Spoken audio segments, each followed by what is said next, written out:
Bonjour, j'espère que vous allez bien. Je vous retrouve du coup pour une vidéo sur mes dernières lectures, mes derniers livres lus.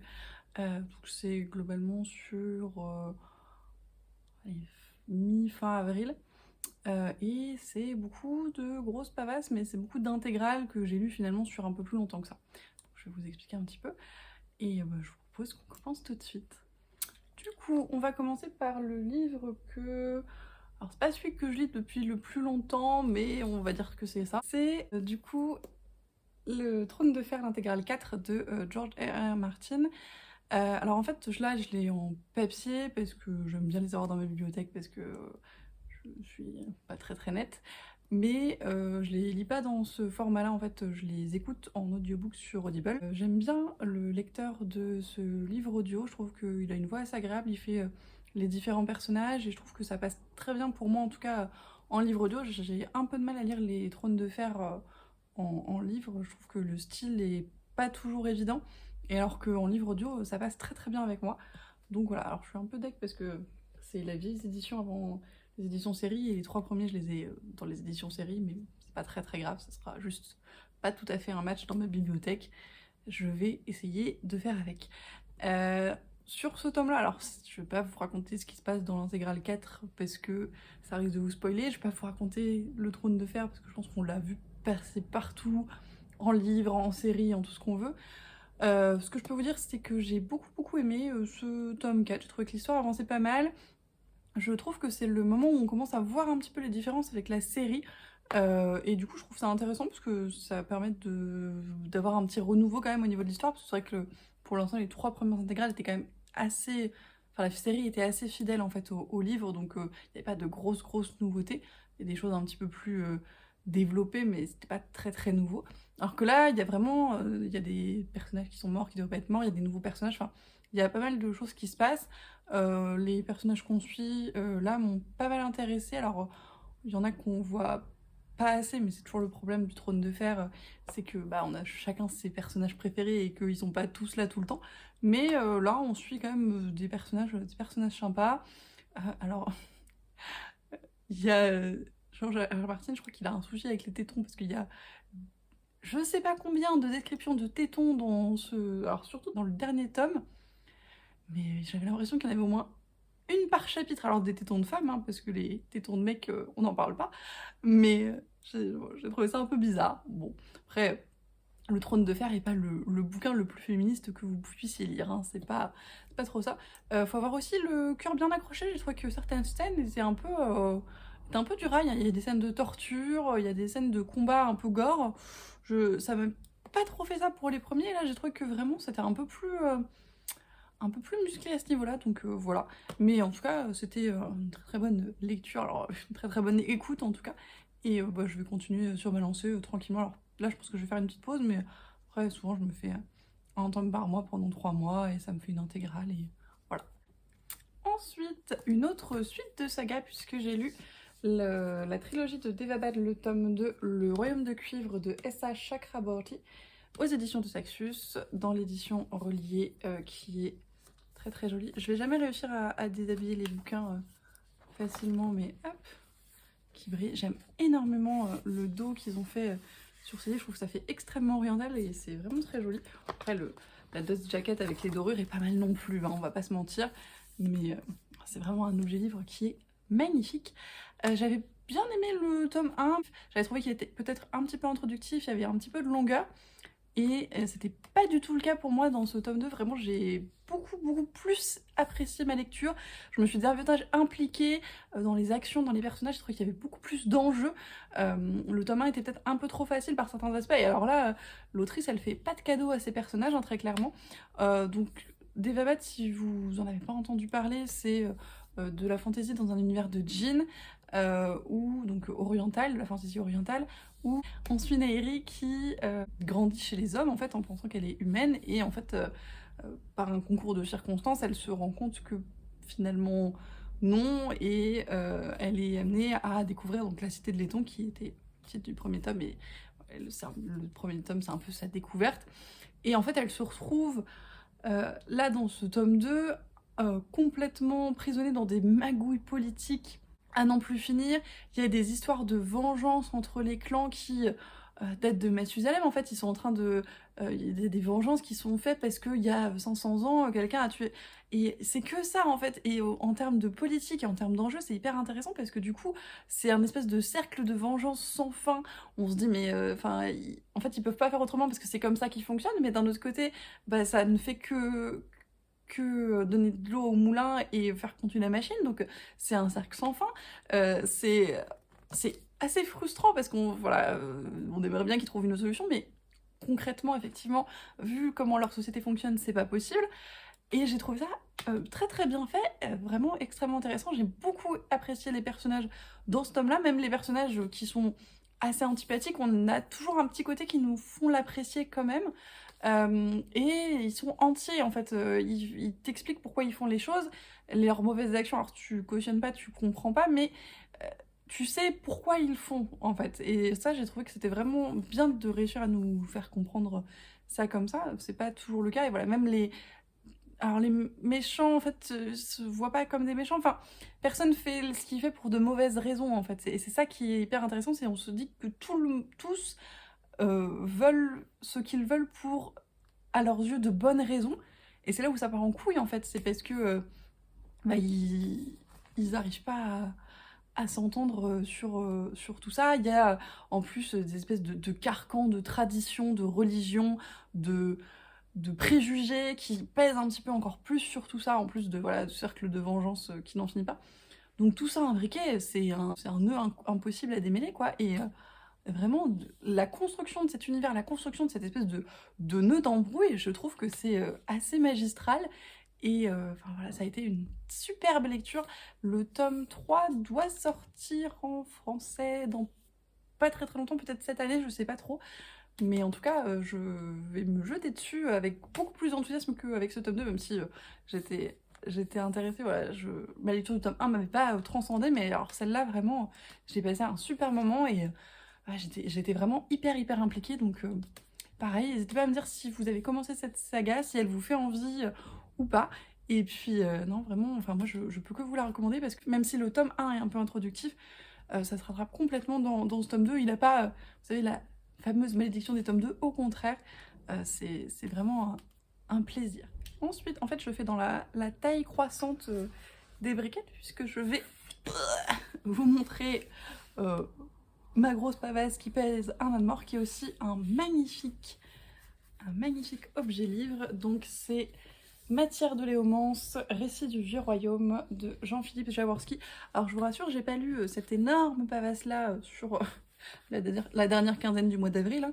Celui-là, ça doit faire quelques mois maintenant que j'échelonne un petit peu les lectures des différents récits qu'il compose. Alors du coup, en grosse majorité là sur la fin, c'est le récit Gagner la guerre, donc de Jean-Philippe Jaworski, qui est publié chez Le Mouton électrique et en poche chez Lu, si jamais. Dans cette édition, c'est quand même bien mieux, même si c'est un peu moins facile à manier. Et après, en fait, c'est des recueils de nouvelles. Donc il y a Janua Vera, Les sentiments du fer, et puis des annexes, voilà. Mais c'est surtout ça. Donc 2 recueils de nouvelles et puis Gagner la guerre. Donc j'ai commencé par Gagner la guerre il y a quelques mois maintenant, alors que pareil, vu la maniabilité de la bête, j'avais pris un audiobook. En plus, j'aime énormément le lecteur des livres de Jean-Philippe Jaworski. Je trouve qu'il a vraiment... C'est le même qui lit Même pas mort, enfin Les rois du monde. Et il est vraiment... Alors déjà, il a une voix très très grave, parce que moi j'apprécie beaucoup dans les lectures audio. Je trouve que ça rend tout de suite le truc beaucoup plus important. Je vais faire du sport pendant cette partie de la vidéo. Je trouve que ça... Voilà, moi ça m'emporte encore plus. Et il est vraiment hyper impliqué. J'avais discuté avec l'auteur aux Imaginaires, alors pas celle-là, mais celui-là je l'avais fait dédicacer aux Imaginaires, si j'arrive à vous le montrer. Ah voilà. Celui-là je l'avais fait dédicacer aux Imaginaires. D'ailleurs il m'avait dit qu'il mettait la dédicace que les gentilshommes mettaient quand ils offraient un codex en fait. Donc un gros livre comme ça au Moyen-Âge, et je vais trouver ça chouette de sa part. Bref, parenthèse fermée. Donc aux Imaginales d'avant, probablement, il m'avait dit que le lecteur, en fait, comment il lisait ses livres, c'était une vraie performance, qui s'impliquait énormément, et en fait, ça s'entend quand il y a des scènes de combat, etc., t'as vraiment l'impression d'être dans l'action, il est hyper impliqué, c'est vraiment... Enfin, t'as l'impression que c'est un combat pour lui aussi, entre guillemets. Et enfin voilà, j'aime beaucoup sa façon de lire. Et j'avais beaucoup aimé Gagner la guerre, j'ai trouvé que c'était... donc c'est de la fantaisie très politique. Donc on suit Don Benvenuto qui est un maître espion et un espèce de mercenaire à la solde d'un duc dans la ville de Ciudadella et qui au début de l'histoire rentre de la guerre.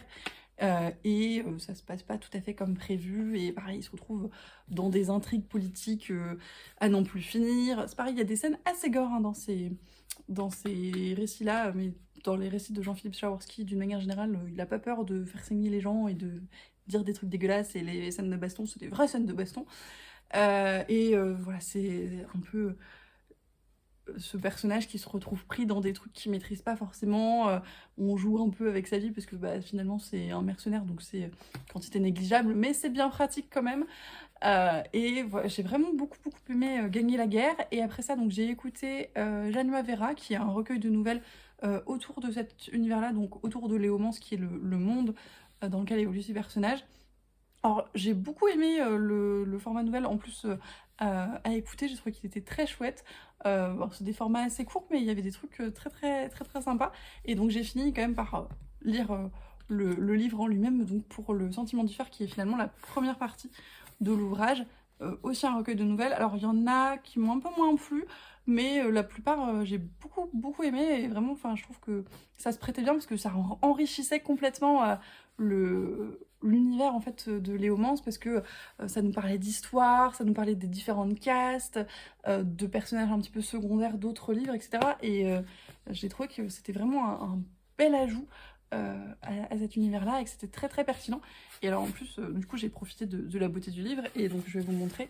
Donc c'est un livre qui est un petit peu illustré, et donc toutes les démarcations de chapitres sont comme ça. Donc déjà, je trouve ça très beau, et je vais essayer de vous montrer une illustration pleine page.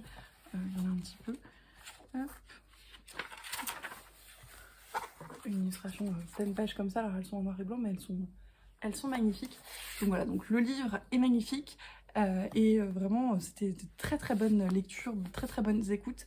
Donc si vous n'avez pas encore découvert Léomance, alors ce format là en audiobook, ils sont tous disponibles en poche maintenant, ou chez les moutons électriques en grand format, mais c'est vraiment des livres de fantaisie médiévale que je recommande, mais comme je peux recommander Roi du Monde, qui sont juste là d'ailleurs, toc, qui sont très chouettes aussi. Donc voilà, si vous hésitez, en plus l'édition est quand même chouette, hein, même si vous faites du sport en même temps.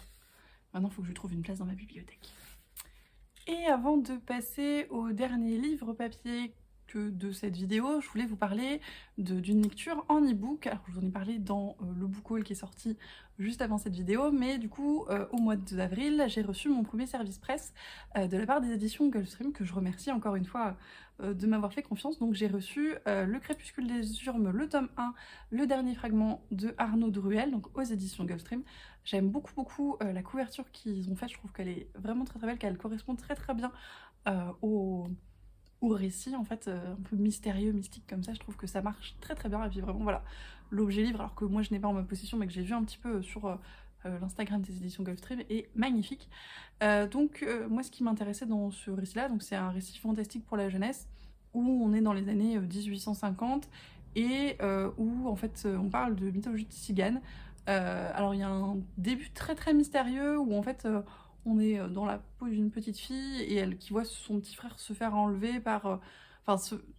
être disputé par deux créatures mystiques, et finalement il y en a une des deux qui l'enlève, et on comprend pas très bien ce qui s'est passé et qu'est-ce qui se passe en fait. Et après on suit en fait cette petite fille qui a grandi quelques années plus tard, et il y a un groupe de tziganes qui vient s'installer à côté de chez elle, et de là part toute une série de péripéties. Et du coup, ce qui est très développé dans cet univers de manière générale, c'est la mythologie de tzigane, que j'ai trouvé vraiment passionnante. Pour moi, c'est assez original, je l'ai jamais vu ailleurs, et j'ai trouvé que c'était vraiment super intéressant, et voilà, très novateur en tout cas dans ce truc-là. Et pour de la littérature jeunesse, je trouve que c'est bien de faire découvrir d'autres choses comme ça. J'ai beaucoup apprécié le style d'Arnaud Druel aussi, je l'ai trouvé très fluide mais pas simpliste. Aussi des aspects que j'ai trouvé très intéressants pour un livre jeunesse. Déjà on parle d'intolérance, donc envers les tziganes, envers les gens un petit peu différents, etc. Donc ça, j'ai trouvé que c'était très chouette pour ce public-là à apporter. On nous parle aussi à un moment donné d'agression sexuelle et on le fait vachement bien. C'est-à-dire que la jeune fille en question s'interroge sur sa culpabilité et se dit que c'est vraiment pas de sa faute et qu'il n'y a pas de culpabilité à avoir. Donc ça, je trouve que ça, c'était très très cool sur un public jeune, encore une fois, c'est des messages hyper importants. Et ce qui est aussi intéressant, c'est que les méchants, enfin le méchant entre gros guillemets du début du livre, qui est un ado un petit peu insupportable, mais qui est un petit peu l'antagoniste de cette partie-là, et bah on a des éléments pour comprendre comment il s'est construit et d'où cette colère vient et d'où ce comportement vient. Et ça c'est pareil, je trouve que c'est très très intéressant comme clé à donner à des jeunes lecteurs pour un peu comprendre leur prochain, etc. Et voilà, c'était des choses que j'avais relevées, que je trouvais très très pertinentes, très très intéressantes pour ce type d'ouvrage. Et alors là où j'ai un petit peu plus de mal peut-être, c'est avec les personnages pour lesquels j'ai eu moins d'accroche, je me suis moins identifiée, mais parce que c'était des personnages assez jeunes, encore une fois. Je pense que la plus grande doit avoir 12 ou 13 ans. Et du coup, ça a un peu freiné voilà, mon identification, parce que les réflexions qu'elle pouvait avoir, etc., n'étaient pas forcément celles que moi j'aurais pu avoir, mais c'est normal aussi. Mais j'ai trouvé que ça tombait pas trop dans le simpliste du jeunesse. Alors il y avait des trucs, voilà, encore une fois, un peu cousus de fil blanc qu'on voit un peu venir, mais pas tout. Et il y a quand même voilà, beaucoup de choses intéressantes, j'ai trouvé. Je trouve que c'était un bon roman jeunesse qui prenait pas ses lecteurs pour des idiots globalement. Et voilà, même si le côté personnage et relationnel des personnages a un peu péché pour moi, mais parce que enfin, voilà, j'ai plus l'âge des personnages des romans jeunesse, entre guillemets, ça a quand même été une très bonne découverte. Et voilà. Donc ouais, c'est un bon premier tome, un bon jeunesse. Qui est pas trop facile, même s'il y a quand même des petites facilités scénaristiques de temps en temps. Je voulais vous en parler. Donc il sort le 12 mai.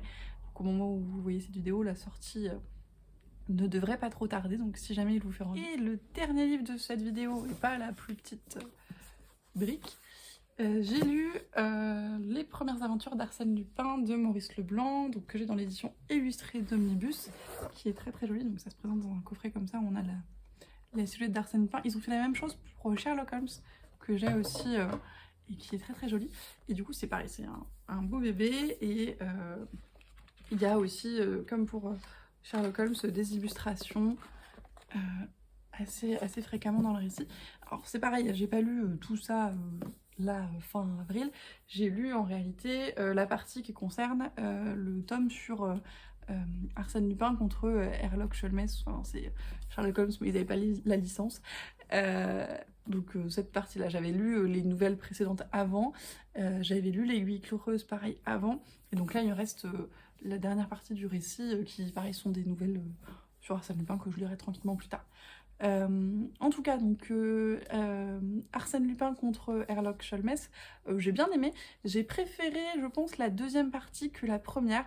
La première partie, je l'ai trouvée peut-être un peu lente. Parfois, il y avait des longueurs où il fallait un petit peu plus s'accrocher. La deuxième partie était beaucoup plus haletante, beaucoup plus dans ce que moi j'apprécie d'Arsène Lupin, où il y a des péripéties à n'en plus finir, des retournements de situation, où finalement il s'en sort toujours bien et il a toujours le sourire un petit peu mutin aux lèvres. Donc c'est la partie que j'ai préférée parce que je crois que c'était voilà, un peu plus lui. La première partie en fait était beaucoup plus axée, je pense, sur Sherlock Holmes, enfin, sur Herlock Holmes. Je vais pas réussir à l'appeler par son faux nom parce que voilà. Il y a une très très grosse critique quand même de Sherlock et de ce que peut être sa relation avec Watson. Alors Wilson dans ce récit-là, mais bon, c'est Watson, qui est là complètement béat d'admiration pour lui, et pas du tout critique, et Sherlock lui marche vraiment dessus, mais comme un paillasson, quoi. C'est assez horrible comme relation, mais c'est humoristique, si vous voulez, c'est complètement tourné en dérision.